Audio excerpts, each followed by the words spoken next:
18절 말씀을 보십시다. 여호와께서 내게 알게 하셨으므로 내가 그것을 알았나이다. 그때 주께서 그들의 행위를 내게 보이셨나이다. 내용적으로 보게 되면 예레미야가 선포하는 재앙에 대한 징계에 대한 회개치 않고 돌아서지 않으면 바벨론을 통해서 망할 것에 대한, 예루살렘이 회파될 것에 대한 너무너무 듣기 싫은 거예요. 저 인간을 죽여야 이게 끝이 나겠다 싶어서 예레미야의 고향인 아나도 사람들이 예레미야를 죽일 계획을 꾸며요. 그것을 알게 하셨고 알았나이다 라는 의미가 문맥 안에서의 가장 1차적인 기본적인 맥락이니까 이걸 잘 이해해야 되겠죠. 근데 이 말씀이 우리에게 적용되어지는 부분 안에서 말씀을 2차적으로 적용의 관점에서 본다면, 여러분, 이만한 은혜가 어디 있을까? 그렇게 묵상이 되는 거예요. 이보다 더 큰 은혜가 있을까? 어떤 거죠? 여호와께서 내게 알게 하셨으므로 내가 그것을 알았나이다. 이 사건에 대한 것 말고 여러분, 내가 나를 보는 은혜 말입니다. 하나님께서 알게 하지 아니하시면 어떻게 내가 나를 볼까요? 그렇지 않아요? 이 사건을 알게 하신 것이 예레미야에게는 그 큰 은혜나 이것보다 훨씬 더 100배는 1000배는 10,000배는 더 큰 은혜는 뭐죠? 하나님 그분의 은혜가 내가 나를 보게 하는 거예요. 그렇죠? 그 사건을 보아서 나를 죽이려고 하는 그 의도를 알아채는 것을 보는 것보다 내가 나를 보는 은혜가 너무 큰 거예요. 내가 내게 보이고 내가 내게 읽혀서 내가 누군지 아는 거예요. 하나님이 책을 한 권을 쓰셨는데 나에 대한 책인 거예요. 나에 대한 책. 나를 좀 읽으라고, 나를 좀 보라고, 나를 좀 깨달으라고 하나님이 나에 대한 책을 쓴 거예요. 야, 그것이 말씀이구나라는 걸 새벽에 깨달으니까 미치겠는 거예요, 이게. 이 성경이 전혀 다른 의미로 내게 와닿는 거예요. 이 큐티가 전혀 다른 의미로 내게 와닿는 거죠. 이거 진짜 편지 맞구나. 진짜 나에게 쓴 편지가 맞구나, 이게. 진짜 하나님께서 나에게 쓰신 사랑의 세레나데가 맞구나. 뭐 이런 거죠. 여러분, 아주 옛날에는 있잖아요. 제일 처음에는 사람들이 자기 얼굴을 어디다 비춰봤는지 아시죠? 물에 비춰봤대요. 물에 비추어 본 거에는 자기 얼굴을 볼 수 없는 거예요. 그 여러분, 고대 시대는요, 자기 얼굴을 비춰보는 세숫대야 같은 양동이가 따로 있었대요. 그래서 그걸 떠서 방에다가 가만 갖다 놓으면 물이 잔잔해야 얼굴이 보일 거 아닙니까? 그 목적으로 쓰는, 그 당시에 잘 사는 사람들에게는 그런 여러분 그릇이 따로 있었다는 거 아니겠어요? 근데 여러분, 그게 제대로 보이겠습니까? 물에 비친 게 제대로 보이겠어요? 그 다음에 뭘 썼죠? 그 다음에는 흑요석이라는 돌이 있어요. 그 흑요석이라는 돌을 잘 갈고 닦으면 얼굴이 비친답니다. 그래서 그 다음에는 돌로 된 거울을 썼다는 거 아니겠어요? 그 다음에는 무슨 거울을 썼을까요? 청동 거울을 썼어요. 이 고고학적으로 발굴된 걸. 그러면 청동 거울 다음에 무슨 거울을 썼을까요? 여러분, 청동 거울은 아시죠? 여러분, 이 청동 같은 경우에는 주조하기보다 단조를 합니다. 두드려서 만드는 거예요. 여러분, 두드려서 만드는 것들이 그게 제대로 보이겠어요? 그 다음엔 철로 된 거울을. 여러분, 최초로 유리거울은 언제 썼을까요? 고고학적으로 발굴된 건 이런 300년 시대, 로마 시대 때. 이런 큰 전신거울은 못 썼어요. 손바닥만한 이 크기 이상의 거울은 잘 못 썼대요. 그래서 발굴된 게 없어요.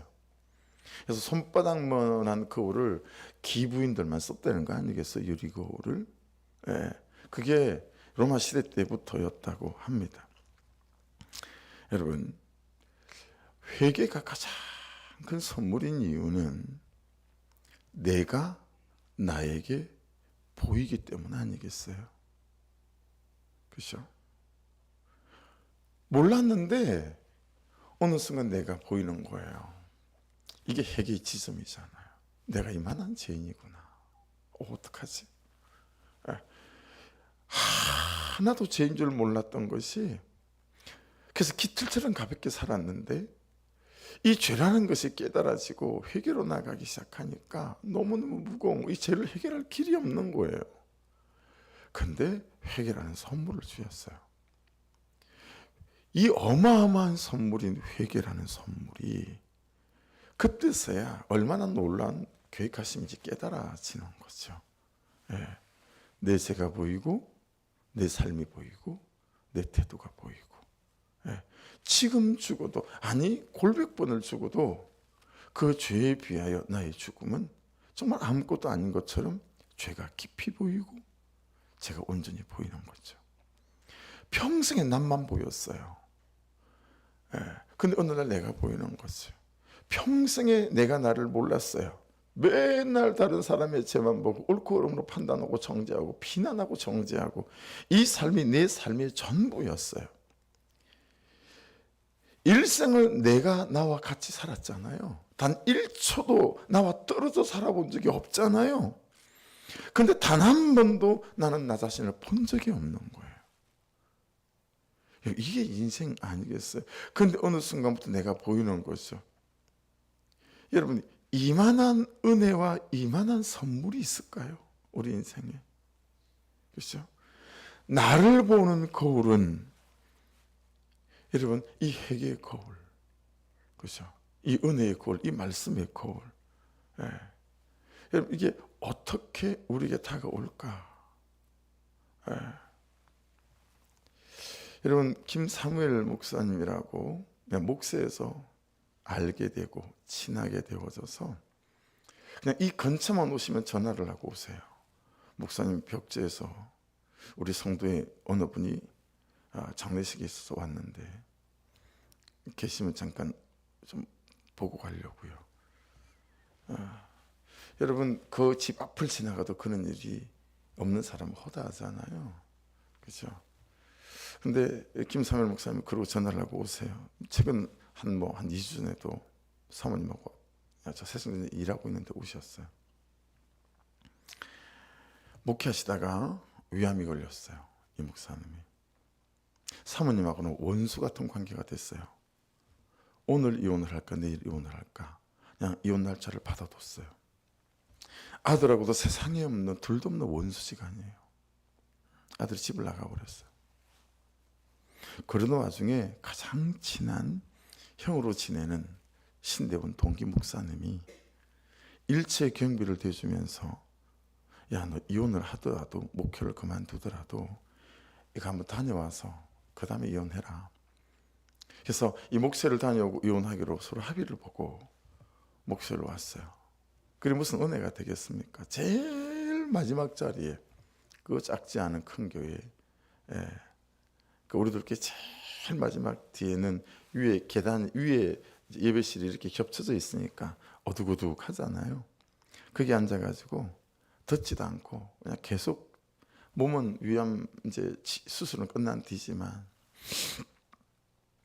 앉아 있으니까 짜증도 나고 아프고 하니까 그 아픔을 달래가며 그냥 졸다가 자다가 그러고 계신 거죠. 근데 일순간 느닷없이 뭐 목소리가 들리는데, 그래, 맞다. 나도 안다. 네가 사역에 얼마나 진심이 있었는지 내가 안다. 그런데 너는 단 한 번도 영혼에 대한 진심이 없는 목사였다. 그 말에 갑자기 눈이 번쩍 떠이더래요. 왜냐하면 평생 자신을 그렇게 살아온 자기 자신에 대한 정확한 진단을 처음 들어봤대요. 자신을 보게 된 거죠. 진짜 은혜죠. 그렇게 갔다 와서 이혼해라, 목회를 그만둬도 갔다 와서 그만둬라. 그리고 또 그 목사님은 얼마나 기도했을까요? 은혜죠. 예. 워낙 졸고 있었기 때문에 여러분 앞에서 그 말을 내가 한지도 몰랐어요. 그리고 그 다음 주에 양육하는 주간에 앉았는데 그분이 내 옆에 앉았어요. 제가 그분 옆에 앉았어요. 그리고 이분이 누가 어떤 목사님이 어떤 강사가 말했는지 모르지만 그냥 그 뒤에 그러고 앉아 있는데 이게 하나님의 목소리로 천둥처럼 내 인생에 다가왔어요. 그래서 오늘 여기 앉아 있습니다. 그러니까 다른 사람들이 다 웃는 거예요. 다른 사람들은 그 말을 제가 했다는 다 아니까. 그러니까 옆에 있는 목사님이 그 옆에 앉아 계시잖아요. 그리고 이분이 화들짝 놀랐어요. 목사님이 그 얘기 하신 거예요. 그리고 이게 막역한 사이가 된 거죠. 예. 여러분, 하나님의 은혜밖에 없습니다. 예. 그리고 그분이 전혀 다른 인생을 사세요. 사모님하고 얼마나 알콩달콩한지. 예. 자식이 안 들어오니까요, 휴대폰 동영상으로 전화를 해가지고요, 무릎을 꿇고 자식한테 용서를 구했어요. 동영상으로. 아들, 아빠가 잘못 살았다. 아빠가 너무 잘못 살았다. 돌아오든 안 돌아오든 관계없고 아빠를 용서해라. 무릎으로 그렇게 아들에게 용서를 구하고요. 네. 그렇게 아들이 집으로 들어왔어요. 모델이거든요. 목사님도 잘생겼는데 아들은 더 잘생겼나 봐요. 네. 여러분, 나를 불쌍히 여겨주시는 은혜, 나를 긍휼히 여겨주시는 은혜, 나를 살려주시는 은혜, 이 은혜를 우리가 정말 사모해야 되지 않겠습니까? 그죠? 이 은혜라는 그 오를 만나야 내가 내게 보이는 회개라는 그 오를 만날 수 있어요. 그죠? 그래야 내가 삽니다. 그 길 외에는, 그 방법 외에는 달리 우리에게 주어진 길이 없다라는 거예요. 이 한계, 결국은 여러분 내가 할 수 있는 것은 아무것도 없어요. 그래서 그냥 터져 나오는 거죠. 내가 할 수 있는 것은 오직 감사와 기도, 두 손을 높이 들고 주께 찬양하세. 여러분, 우리가 할 수 있는 것은 다른 게 없어요. 오직 기도와 감사밖에 없어요. 그 하나님의 은혜의 회개가 내게 부어진 바 될 때,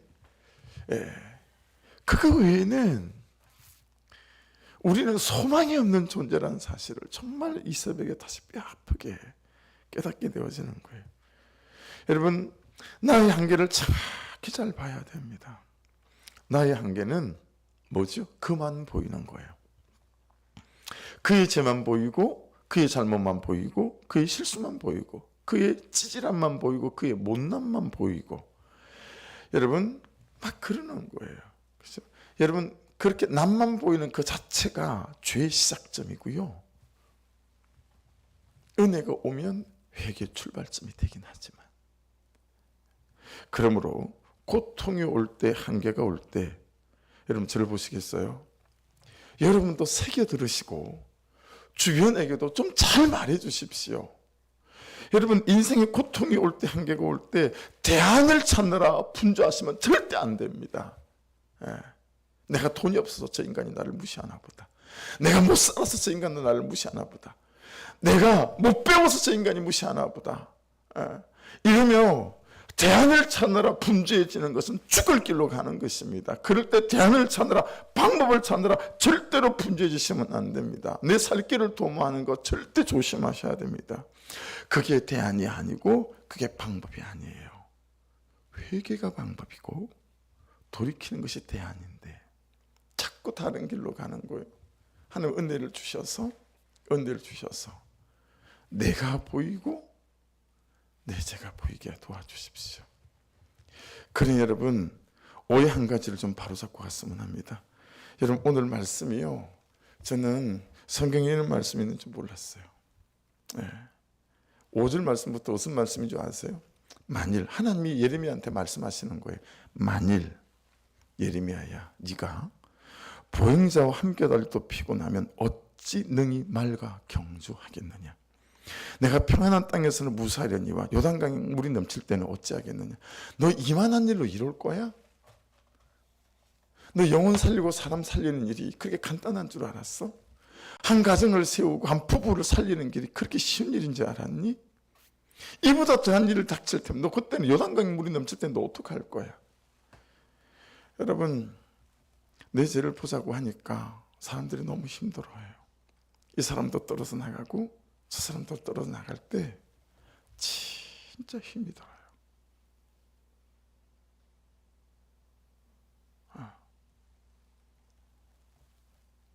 그래서 제 아내가 그러는 거예요. 목사님, 새벽 설교는 구속사 설교인데 왜 주일 설교는 구속사 설교가?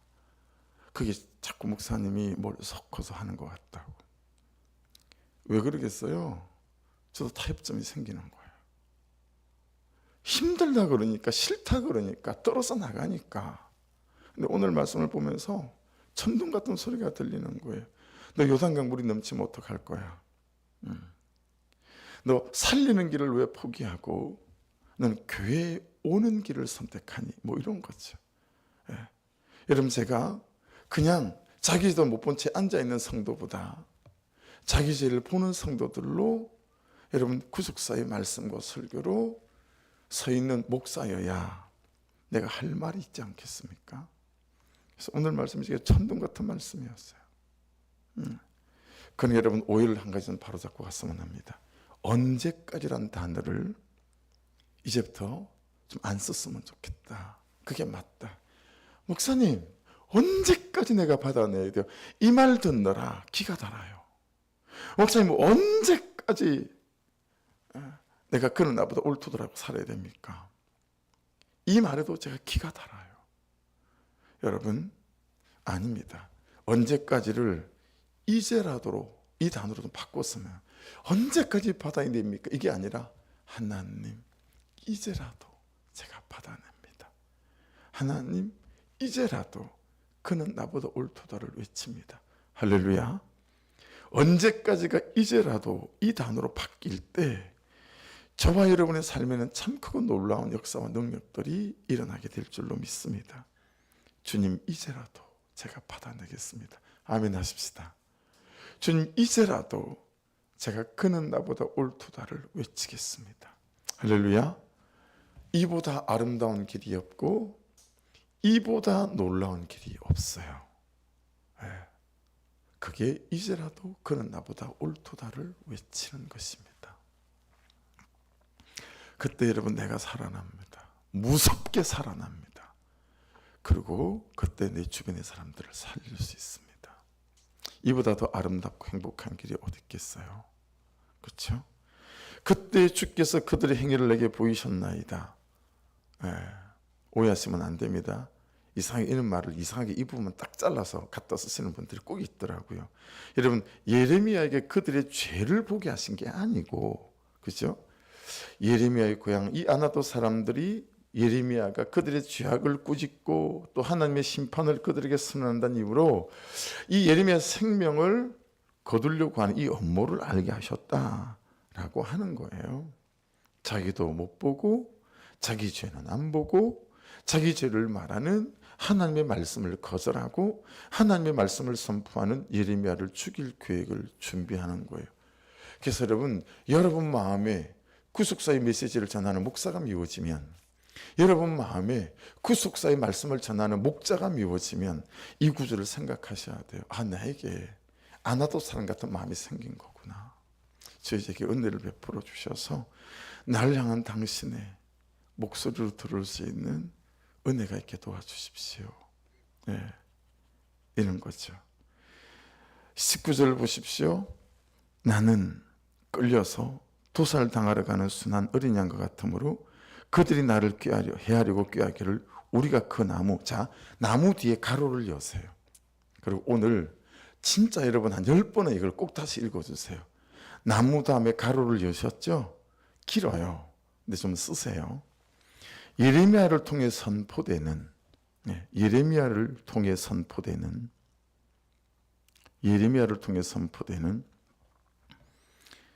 너의 죄를 보고 회개하라. 너의 죄를 보고 회개하라.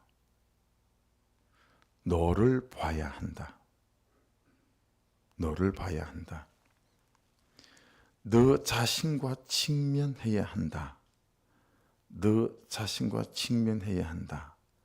는 회개의 말씀 가로 닫고. 다시 읽어볼게요. 예레미야를 통해 선포되는 너의 죄를 보고 회개하라. 너를 봐야 한다. 너 자신과 직면해야 한다는 회개의 말씀. 이게 나무예요.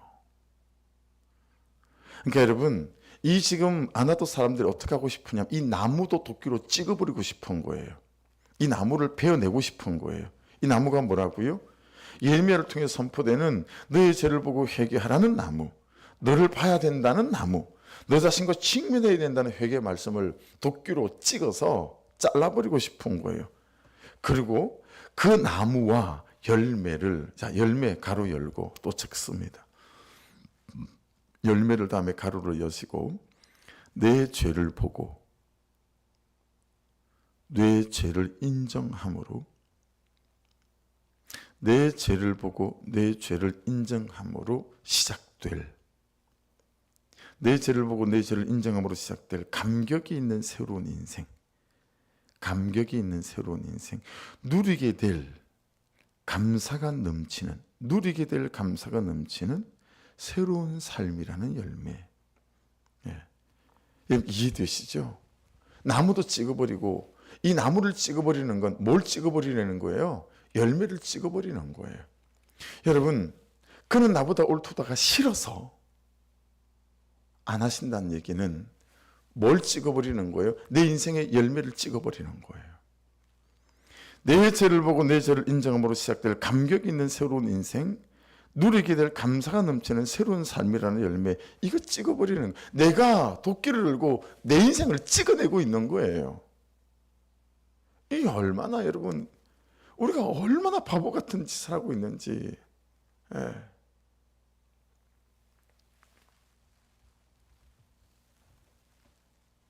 처방이 싫어서 목장에 가기 싫어요. 목자가 잘났으면 얼마나 잘나서 나한테 그런 처방을 하는지 모르겠어요, 목사님. 여러분, 그 처방의 도끼를 미워하시는 것은 내 인생의 열매를 찍어내는 것과 똑같은 거예요. 예. 내 죄를 보고 내 죄를 인정함으로 시작될 감격이 있는 새로운 인생, 누리게 될 감사가 넘치는 새로운 삶이라는 열매, 이거 맨날 찍어내고 있는 거예요. 보세요. 그 나무와 열매를 함께 박멸하자.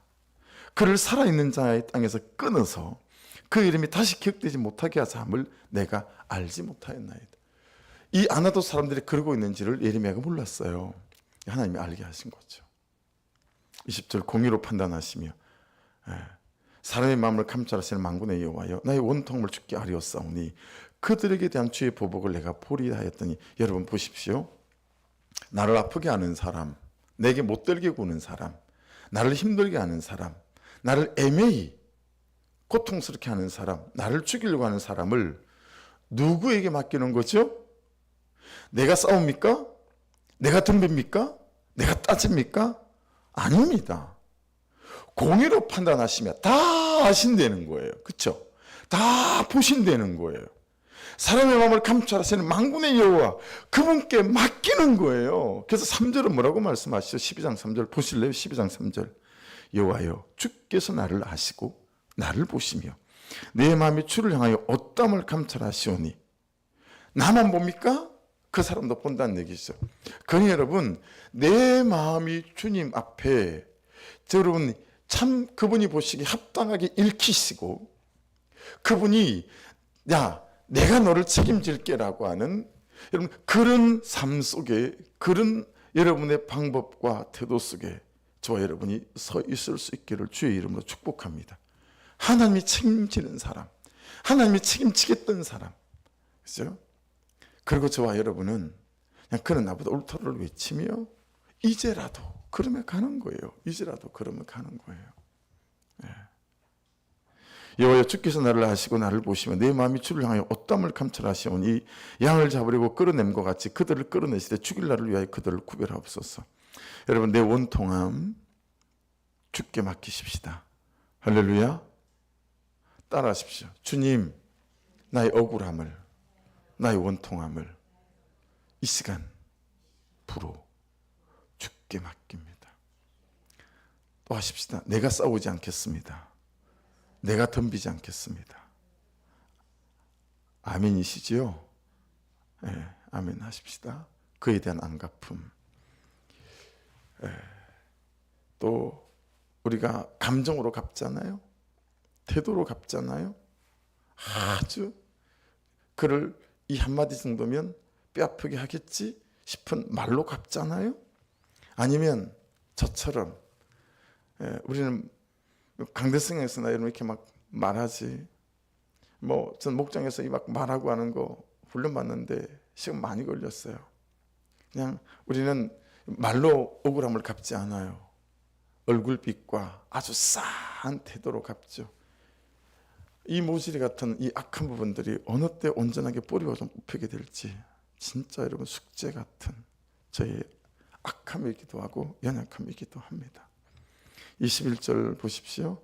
여호와께서 아나도 사람들에 대하여 이와 같이 말씀하시되 그들이 내 생명을 빼앗으려고 찾아 이르기를 너는 여호와 이름으로 예언하지 말라. 두렵건대 우리 손에 죽을까 하노라 하도다. 여러분 이런다고 말하지 않아야 될까? 제가 이런다고 여러분이 말하지 않아야 될까?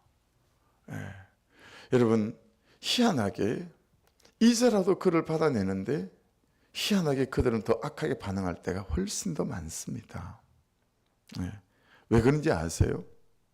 내가 악하게 하는지 내 자신이 그래도 얼핏이라도 아는데 이상하게 저 인간은 나에게 옛날 하던 방식으로 대하지 않고 이상하게 대한단 말이에요. 받아내며.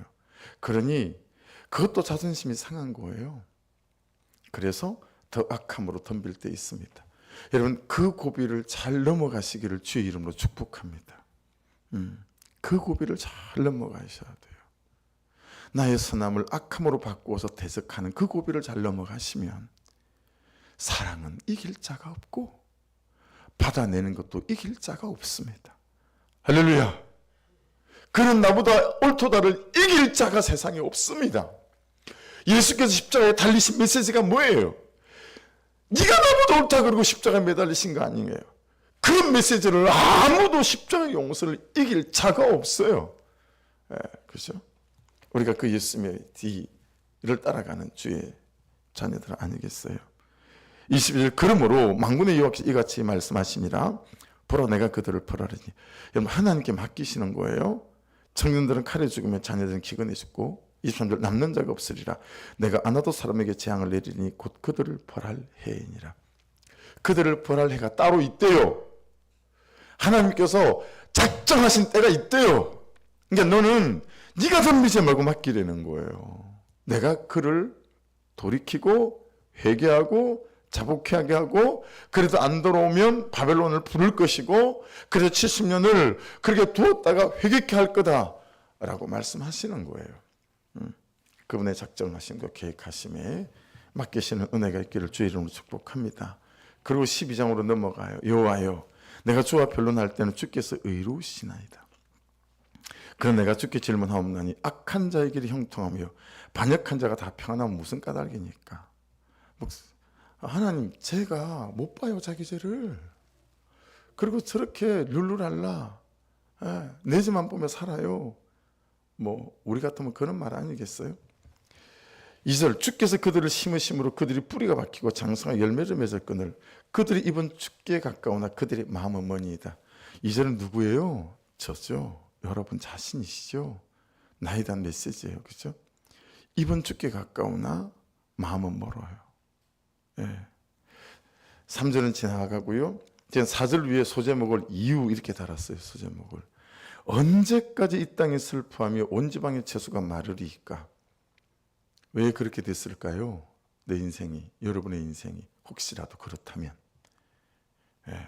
짐승과 새들도 멸절하게 되었사오니 먹을 게 없어요. 어디라도 들판에도 먹을 게 없고 밭에도 논에도 먹을 게 없고 공중에도 새도 먹을 게 없고 다 그냥 멸절하게 됐대요. 그 이유는 이 땅 주민이 악하여 스스로 말하기를 그가 우리의 나중 일을 보지 못하리라 합니다. 야 바벨론이 올 거야. 너 이제 회개하고 돌이키지 않으면 망할 거야. 하나님이 우리의 미래를 어떻게 야, 네가 우리의 미래를 어떻게 보냐? 이 얘기하고 있다라는 거예요. 그렇죠? 우리가 하나님을 얼마나 업신여긴지, 하나님을 얼마나 낮춰보는지, 말씀을 얼마나 아무것도 아닌 것처럼 생각하는지. 여러분, 말씀이 하나님 맞습니까? 이 말씀이 말씀하시는데도 말씀이 내 미래를 어떻게 안 돼? 야, 네가 우리의 미래를 어떻게 아냐? 예레미야에게 그렇게 말하는 것은 하나님 당신께서 나의 내일을 아시긴 아십니까? 우리가 그러고 살지 않느냐라는 거예요. 예. 야, 그들은 그러니까 예레미야 봐봐, 예레미야 봐봐, 나 봐봐. 그러면서 이리 말씀하시는 거예요. 만일 내가 보행자가 함께하도록 피곤하면, 보행자는 걷는 사람이잖아요. 야, 이 정도로 피곤하면 어찌 능히 말과 달리는 말과 경주를 하겠느냐? 내가 편히 땅에서는 무사하려니와 강물이 넘칠 때는 어찌하겠느냐? 우리 각자에게 주시는 메시지예요. 무슨 얘기예요? 야, 그거 아무것도 아니야. 너 능히 감당할 수 있어. 아멘 하십시다. 너 능히 감당할 수 있어. 그냥 걷는 것뿐이야. 그 정도도 감당하지 못할 은인이? 이라는 거죠. 내가 그 정도도 감당하지 못할 그런 은혜를 너에게 공급하는 자니 내가 너에게 은혜를 공급하고 책임을 질 거야. 아멘이시죠? 우리 감당할 수 있어요. 그분의 은혜가 부어진받으면. 6절 내 형제와 내 아버지의 집이라도 너를 속이며 내 뒤에서 크게 외치나니. 당연지사 마땅지사 우리는 그 속에 사는 거예요. 그들이 내게 좋은 말을 할지라도 너는 믿지 말지니라. 여러분, 내 형제와 내 아버지의 집이라도요 속인대요. 내 뒤에서 크게 외친대요. 하나님은 내 일을 몰라. 하나님은 그리 하실 분이 아니야. 그러면서 우리를 회유하고 돌이키고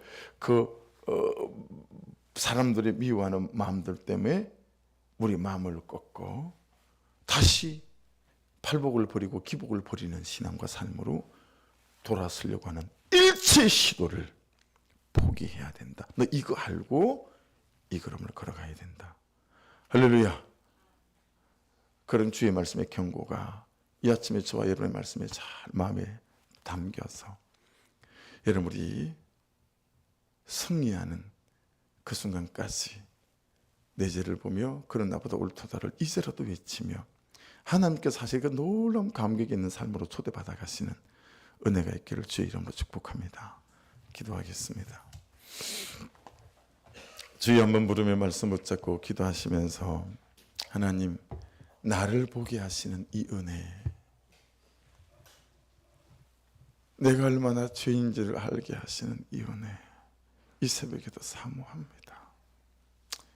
오직 내가 할 수 있는 것은 기도와 감사뿐임을 기억하게 하시고 이 길을 걷는 길에 아버지 지치지 않도록 하나님 별거 아니라고 말씀하시니 너 이만한 거 감당할 수 있는 은혜가 너에게 있다. 내가 공급할 거다고 하시니 보행자와 걸으며 말이 달리면 어떻게 경주할 거냐고, 요단강 물이 넘칠 때는 어떻게 할 거냐고 말씀하시니 이 새벽에도 넉넉히 감당할 은혜를 주셔서 그는 주께 맡기고 나는 나의 죄를 보며 이 걸음을 걸을 수 있도록 하나님 역사하여 주옵소서. 우리 주여 한번 부르고 같이 기도드리겠습니다. 주여.